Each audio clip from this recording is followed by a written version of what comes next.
Nous abordons dans cette capsule vidéo les modalités pédagogiques de travail en cours de langue vivante.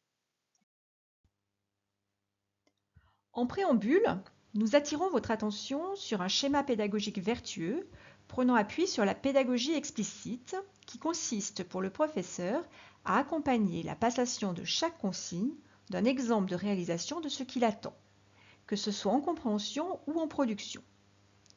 Ainsi, les élèves disposent d'un modèle à partir duquel ils peuvent à leur tour, sous la conduite du professeur, s'engager dans l'exercice, l'activité ou la tâche avec davantage d'assurance.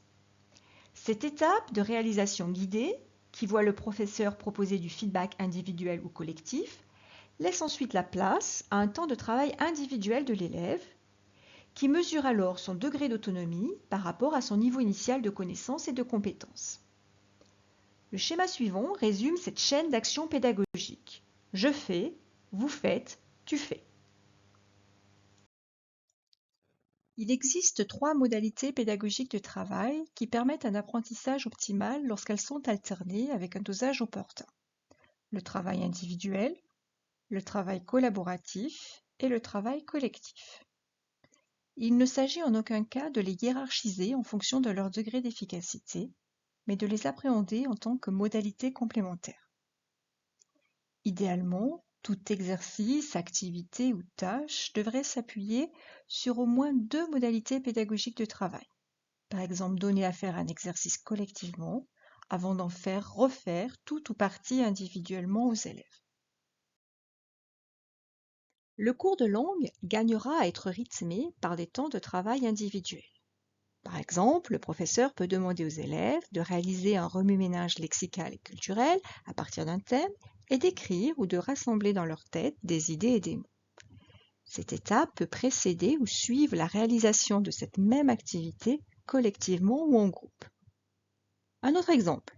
En fin de séance, l'élève peut être amené à effectuer seul une synthèse de ce qu'il a appris durant la séance en 2 ou 3 phrases, étape qui aura été précédée ou qui sera suivie d'un temps d'échange collectif ou collaboratif. Il convient de rappeler que le temps de travail individuel doit se faire dans le silence, sans intervention systématique du professeur. Intervention qui pourrait venir se superposer à l'activité individuelle des élèves.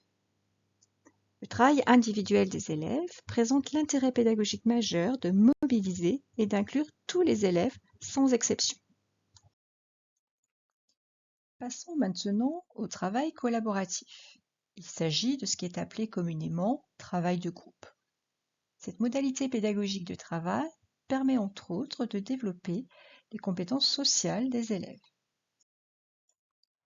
Plusieurs questions méritent d'être posées lorsqu'on envisage un travail collaboratif. En voici quelques exemples que nous vous invitons à lire.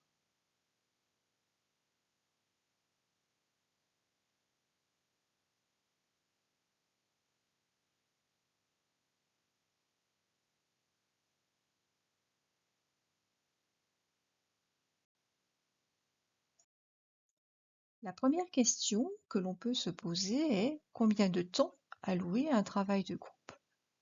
L'on conseillera tout d'abord au professeur d'afficher au tableau un chronomètre afin de borner la durée du travail. L'on rappellera ensuite que l'idée n'est pas nécessairement de permettre à tous les groupes de réaliser en totalité ce qui est demandé, mais de s'engager collectivement dans l'activité. À cet égard, le professeur évitera d'accorder systématiquement du temps supplémentaire, au risque de voir la durée trop longue retarder considérablement l'avancée du cours. Une autre question que l'on peut se poser: comment faire en sorte que la langue cible reste le vecteur de communication entre pairs? Collaborer en langue cible entre pairs non experts ne se décrète pas mais s'entraîne. Souvent, les élèves ont recours au français car ils sont dans l'incapacité linguistique de faire autrement. La mise à disposition d'outils récurrents permettant d'interagir est donc nécessaire, comme par exemple la constitution d'une fiche outil, créée avec les élèves au fur et à mesure des besoins, peut faciliter l'interaction en langue étrangère pour exprimer son accord, son désaccord, pour distribuer la parole, pour contester ou concéder, pour demander de l'aide ou des précisions, pour pour trier, négocier, décider, synthétiser, etc. Ces outils linguistiques sont majeurs pour mettre en œuvre la compétence de médiation. L'on peut aussi se poser la question suivante. Comment s'assurer que tous les élèves prennent part au travail de groupe? La collaboration entre élèves peut être précédée d'un temps de travail individuel qui permet à chaque élève de se confronter aux documents ou aux consignes pour assembler des idées personnelles qui viendront ensuite alimenter le travail de collaboration. Ainsi, lors des interactions en groupe, le risque de rencontrer l'écueil où l'élève le plus à l'aise ou le plus inspiré prend le dessus sur ses pairs est moindre. Autre question que l'on peut aussi se poser. De combien d'élèves les groupes sont-ils composés? La tendance actuelle, consistant à former des groupes de 4 élèves, n'a pas valeur de règle. En fonction des élèves et des types d'activités, des groupes à géométrie variable pourront être constitués de façon ponctuelle ou plus durable. Ainsi, on peut imaginer qu'en lieu et place des îlots de 4 élèves répartis sur une classe, le professeur choisisse de créer quelques groupes de 2 élèves, quelques groupes de 3 élèves et quelques groupes de 4 élèves ou plus. Quel est le rôle du professeur durant le travail de groupe? Le professeur peut avoir un rôle de régulateur, de facilitateur et d'observateur. Dans tous les cas, le professeur effectue des diagnostics et les accompagne si besoin de rétroaction immédiate ou différée. Le professeur est à la fois face à la classe, parmi les groupes et à côté des élèves. La question suivante peut aussi s'envisager. Comment rendre le travail de groupe formatif au plan linguistique? Afin de permettre aux élèves de monter en compétences linguistiques, le professeur doit veiller à injecter des outils linguistiques en amont du travail de groupe, en incitant les élèves à les mobiliser à leur tour.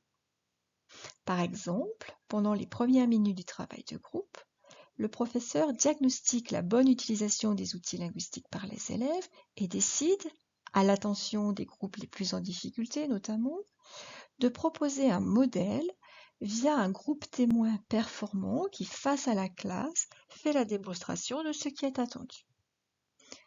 Peut s'ensuivre une brève réflexion sur la langue, des répétitions chorales et individuelles, pour permettre l'appropriation par chacun avant un retour en groupe. Terminons avec le travail collectif. Le travail collectif est l'occasion pour le professeur, ou à certains moments pour un élève, de passer une consigne, de présenter une activité, de montrer un exemple, de recentrer les échanges, etc. Quoi qu'il en soit, le travail collectif ne saurait être le schéma majoritaire d'une séance. En conclusion, l'alternance entre les 3 modalités pédagogiques de travail est de rigueur, pour à la fois engager, motiver, faire faire et faire apprendre.